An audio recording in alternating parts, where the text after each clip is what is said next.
मोहम्मद अली जिन्ना एक ऐसा नाम जो मॉडर्न हिस्ट्री के सबसे बड़े विरोधाभासों में से एक है। क्या वो हिंदू मुस्लिम एकता के सबसे बड़े पैरोकार थे, या फिर उस बंटवारे के आर्किटेक्ट जिसने उपमहाद्वीप को हमेशा के लिए बदल दिया? आइए आज हम उनकी इसी जटिल और अक्सर गलत समझी जाने वाली वैचारिक यात्रा को समझने की कोशिश करते हैं। देखिए, एक तरफ उन्हें हिंदू मुस्लिम एकता का दूत कहा गया, तो दूसरी तरफ पाकिस्तान का निर्माता। और यही वो बुनियादी विरोधाभास है जो उनके पूरे पॉलिटिकल करियर को, उनकी पूरी कहानी को डिफाइन करता है। तो सवाल यही उठता है कि भाई एक ही इंसान ये दो बिल्कुल अलग अलग एकदम विपरीत भूमिकाओं में कैसे ढल गया। तो चलिए समझने की कोशिश करते हैं इस पूरे सफर को। इस पूरी यात्रा को समझने के लिए हम इसे 5 हिस्सों में देखेंगे। पहले बात करेंगे एकता के दूत वाले जिन्ना की, फिर देखेंगे उस बड़े पॉलिटिकल शिफ्ट को, समझेंगे द्विराष्ट्र सिद्धांत को, और फिर जानेंगे पाकिस्तान के लिए उनके विजन के बारे में। और आखिर में बात करेंगे उनकी उस विरोधाभासी विरासत की जो आज भी एक पहेली है। तो चलिए कहानी की शुरुआत करते हैं उस जिन्ना से जिन्हें शायद आज बहुत से लोग भूल चुके हैं। ये थे, कह सकते हैं, पहले जिन्ना, एक सेक्युलर लिबरल लीडर जो एक यूनाइटेड आज़ाद भारत के सबसे बड़े समर्थकों में से थे। और इस पहचान को खुद जिन्ना के शब्दों से बेहतर कौन बता सकता है।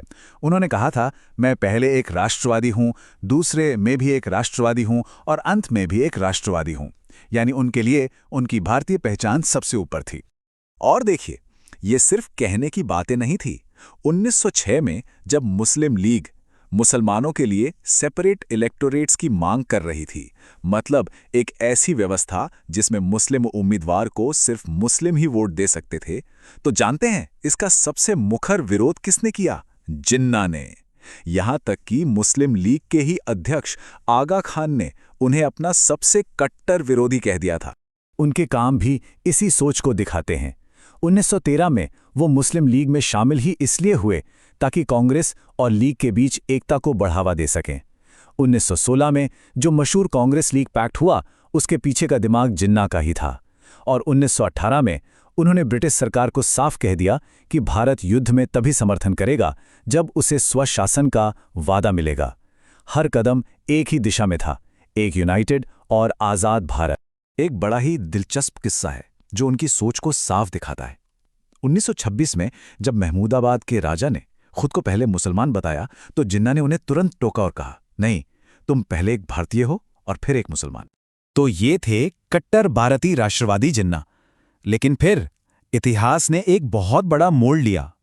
अब बात करते हैं उनकी राजनीतिक यात्रा के उस टर्निंग पॉइंट की जिसने सब कुछ बदल दिया और उन्हें एकता के रास्ते से विभाजन की ओर धकेल दिया। सवाल तो यही है कि एक कट्टर भारतीय राष्ट्रवादी से अलगाववाद के रास्ते पर वो कैसे चले गए? आखिर 1937 के बाद ऐसा क्या हुआ? तो देखिए, इस बदलाव का सबसे बड़ा कारण थे 1937 के प्रांतीय चुनाव। कांग्रेस को जबरदस्त जीत मिली और उसने मुस्लिम लीग के साथ सत्ता साझा करने से साफ इनकार कर दिया। कांग्रेस को लगा कि वो अकेले ही सभी भारतीयों का प्रतिनिधित्व करती है, लेकिन जिन्ना के लिए ये एक बहुत बड़ा झटका था। यहीं से उनके मन में ये डर बैठना शुरू हुआ कि आज़ाद भारत में मुसलमानों का राजनीतिक भविष्य एक हिंदू राज के नीचे दबकर रह जाएगा। और इसी डर ने, इसी राजनीतिक अकेलेपन की भावना ने एक नई और कह सकते हैं एक क्रांतिकारी विचारधारा को हवा दी। एक ऐसी आइडियोलॉजी जिसे जिन्ना ने न सिर्फ अपनाया बल्कि उसे एक जबरदस्त राजनीतिक हकीकत में बदल दिया। और वो थी द्विराष्ट्र सिद्धांत या टू नेशन थ्योरी। तो ये द्विराष्ट्र सिद्धांत था क्या? बहुत सीधे शब्दों में कहें तो इसका मानना था कि भारत में हिंदू और मुसलमान सिर्फ दो धार्मिक समुदाय नहीं बल्कि दो अलग अलग राष्ट्र हैं, और इसलिए दोनों को अपने अपने अलग देश मिलने चाहिए। इस थ्योरी के पीछे की सोच को खुद जिन्ना ने कुछ इस तरह समझाया था। उनका कहना था कि हिंदुओं और मुसलमानों के धार्मिक दर्शन, उनके सामाजिक रीति रिवाज, उनका साहित्य, सब कुछ इतना अलग है कि वे दो अलग अलग सभ्यताएं हैं जो एक दूसरे से बिल्कुल उलट विचारों पर आधारित हैं। हाँ, एक बात और, ये आइडिया सिर्फ जिन्ना का नहीं था। इसकी जड़ें सर सैयद अहमद खान के विचारों तक जाती हैं और मशहूर शायर फिलोसोफर मोहम्मद इकबाल ने 1930 में इसे एक फिलोसॉफिकल शक्ल दी थी। लेकिन ये जिन्ना ही थे जिन्होंने इस फिलोसॉफिकल आइडिया को एक ज़बरदस्त जन आंदोलन बनाया और आखिरकार इसे एक देश की शक्ल दे दी। तो जिन्ना ने धर्म के आधार पर एक देश की मांग की और उसे हासिल भी कर लिया। लेकिन अब यहां कहानी में एक और शायद सबसे बड़ा ट्विस्ट आता है। उनका खुद का विजन क्या था उस देश के लिए जिसे उन्होंने बनाया था? ये तो बिल्कुल साफ है कि पाकिस्तान की बुनियाद भारत के मुसलमानों के लिए एक वतन, एक होमलैंड के तौर पर रखी गई थी। लेकिन सवाल ये है कि खुद जिन्ना कैसा पाकिस्तान बनाना चाहते थे? क्या वो एक ऐसा देश चाहते थे जहां सरकार धर्म के हिसाब से चले? और इसका जवाब सच कहूं तो हैरान कर देने वाला है। 11 अगस्त 1947 को पाकिस्तान की संविधान सभा में अपनी पहली स्पीच में जिन्ना ने कुछ ऐसा कहा जिसकी उम्मीद शायद ही किसी को थी। उन्होंने कहा कि आप अपने मंदिर जाने के लिए आज़ाद हैं, और आगे कहा कि राजनीतिक तौर पर एक नागरिक के तौर पर हिंदू हिंदू नहीं रहेंगे और मुसलमान मुसलमान नहीं रहेंगे। मतलब धर्म हर किसी का निजी मामला होगा और देश के नागरिक के तौर पर सब बराबर होंगे। उन्होंने इस बात को और साफ करते हुए कहा कि पाकिस्तान एक थियोक्रेटिक स्टेट नहीं बनेगा, यानी कोई ऐसा देश नहीं जिसे मौलवी या पुजारी चलाएंगे। उन्होंने कहा कि यहाँ जो भी गैर मुस्लिम हैं वो सब के सब पाकिस्तानी हैं और बराबर के पाकिस्तानी।